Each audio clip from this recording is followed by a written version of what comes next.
तुम लोग मुझे ढूंढ रहे हो और मैं तुम्हारा यहाँ इंतजार कर रहा हूँ। डॉन का इंतजार तो 11 मुल्कों की पुलिस कर रही है, लेकिन सोनिया, डॉन को पकड़ना मुश्किल ही नहीं, नामुमकिन है। আজকে আমরা কথা বলবো এমন একজন লেজেন্ডের সম্পর্কে যিনি 5 দশক ধরে বলিউডে রাজত্ব করে আসছেন, যার নাম শুনলেই মাথায় আসে অ্যাংরি ইয়ং ম্যানের ইমেজ। 82 বছর বয়সেও তিনি স্ক্রিনে এসে সবাইকে তাক লাগিয়ে দেন। তিনি আর কেউ নন, তিনি হলেন শাহেনশাহ অফ বলিউড অমিতাভ বচ্চন। কিন্তু জানেন কি, এই সুপারস্টার একদিন রিজেকশনের কারণে প্রায় হতাশ হয়ে গিয়েছিলেন। তার হাইট আর গায়ের রং নিয়ে ডিরেক্টররা তাকে ফিল্মে নিতে চাইতো না। কিভাবে এই সেম পারসন আজ বলিউডের এম্পারার হয়ে উঠলেন, চলুন জেনে নেই সেই অমিতাভ বচ্চনের ইন্সপায়ারিং জার্নি। 1942 সালে এলাহাবাদে জন্ম হয়েছিল একটি বাচ্চার, যার নাম রাখা হয়েছিল ইনকলাব শ্রীবাস্তব, মানে বিপ্লব। কারণ সেই সময়ে চলেছিল ব্রিটিশ বিরোধী ইন্ডিপেন্ডেন্স মুভমেন্ট।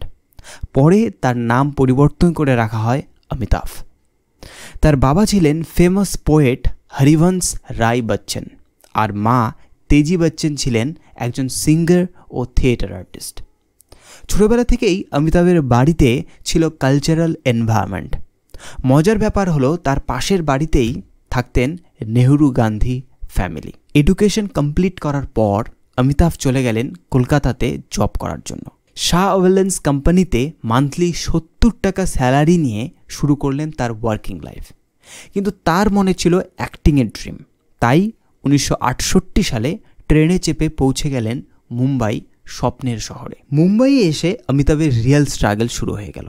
6 ফুট 3 ইঞ্চি হাইটের অমিতাভকে ফিল্ম মেকার্সরা বলতেন, তুমি অনেক লম্বা, তোমার গায়ের রং ফিল্মের জন্য সুইটেবল না। প্রায় রিজেকশনের পর রিজেকশন পেতে থাকলেন তিনি। কিন্তু তার একটা অ্যাসেট ছিল তার ভয়েস।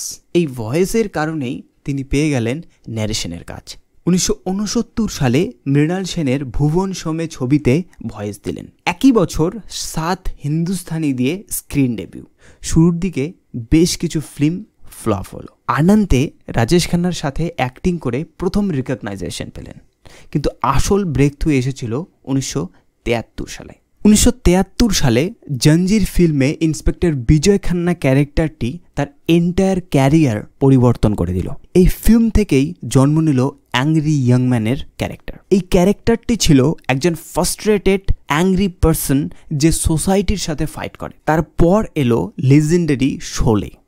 জয় ক্যারেক্টারে অমিতাভ এমন পারফরমেন্স দিলেন যে আজও মানুষ রিমেম্বার করে। কিতনে আদমি থে, এই ডায়লগ আজও আইকনিক। এরপর একের পর এক হিট আসতে থাকলো। দিওয়ার, আমর আকবর অ্যান্টনি, ডন। 70 আর 80 ডেকেটে তিনি লিটারেলি বলিউডকে সিঙ্গেল হ্যান্ডেডলি কন্ট্রোল করতেন। মানুষ তাকে বলতে শুরু করলো ওয়ান ম্যান ইন্ডাস্ট্রি। কুলি মুভির শুটিংয়ে গিয়ে তিনি সিরিয়াস অ্যাক্সিডেন্টে আহত হন। পুরো দেশ তার জন্য প্রে করেছিল। এই ঘটনা প্রুভ করলো তিনি কতটা পপুলার। রাজীব গান্ধীর ক্লোজ ফ্রেন্ড হওয়ার কারণে 1984 সালে তিনি পলিটিক্সে এন্ট্রি নিলেন। এলাহাবাদ কনস্টিটিউশন থেকে এমপি হলেন, কিন্তু বফোর্স স্ক্যান্ডেলে জড়িয়ে পড়লেন। এই কন্ট্রোভার্সি তার রেপুটেশনে নেগেটিভ ইম্প্যাক্ট করলো এবং তিনি পলিটিক্স ছেড়ে দিলেন। 90-এর ডেকেটে তার ক্যারিয়ারে ডার্ক ফেস এসেছিল, অনেক ফিল্ম ফ্লপ হলো। 1996 সালে তিনি নিজের প্রোডাকশন কোম্পানি ABCL শুরু করলেন, কিন্তু সেটাও লসে গেল, আর যার কারণে তিনি 90 কোটি টাকার ঋণে পড়ে গেলেন। 2000 সালে ইয়াশ চোপড়ার মহব্বত ফিল্ম তাকে আবার টপে নিয়ে এলো। শাহরুখ খানের সাথে তার কেমিস্ট্রি দর্শকরা লাভ করলো। এরপর কভি খুশি কভি গম আবারও হিট। এরপর তিনি প্রুভ করলেন যে ওল্ডার ক্যারেক্টারেও তিনি ব্রিলিয়ান্ট অ্যাক্টিং করতে পারেন। ব্ল্যাক, পা, পিকু এই ফিল্মসের জন্য ন্যাশনাল অ্যাওয়ার্ড জিতলেন। আজও 82 বছর বয়সে অমিতাভ অ্যাক্টিভ আছেন। ব্রহ্মাস্ত্র, কলকি, 2898 এডির মতো মডার্ন ব্লকবাস্টারে কাজ করে প্রুভ করেছেন যে ট্যালেন্টের কোনো এজ নেই। কৌন বনেগা করোড়পতি এর হোস্ট হিসেবেও তিনি হাউসহোল্ড নেম। 9টি ন্যাশনাল ফিল্ম অ্যাওয়ার্ড, 16টি ফিল্মফেয়ার অ্যাওয়ার্ড, তার অ্যাচিভমেন্টের লিস্ট এন্ডলেস।